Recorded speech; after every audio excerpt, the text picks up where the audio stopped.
This video is about Pythagorean theorem, labeling triangles. The specific skill we're working on is labeling the triangle. Before we can solve for side lengths of right-angled triangles, we need to accurately label the sides. This is the most common error when using Pythagorean theorem.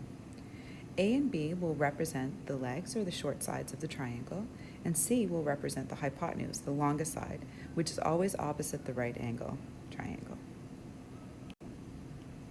The first thing we're going to do is always label the hypotenuse. We find the hypotenuse by identifying where the right angle triangle is. And that almost points to where we're going. So you can draw an arrow straight across, just as I've indicated here. And your C, your hypotenuse or longest side, will always be located opposite. Step 2, we identify the legs. And once we have C identified, it's easy to label A and B because they are the two parts that are attached to the right angle triangle. We have A and B, and it doesn't matter which side is A and which side is B. Your assignment is a Google Slide interactive. And what you'll have to do is you'll have to physically move the arrow and label the sides accurately.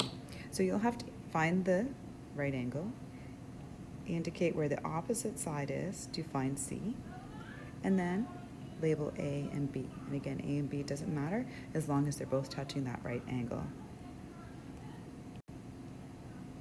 So this will be a completed question, what it looks like after you drag and drop those pieces. Good luck. Let me know if you have any questions.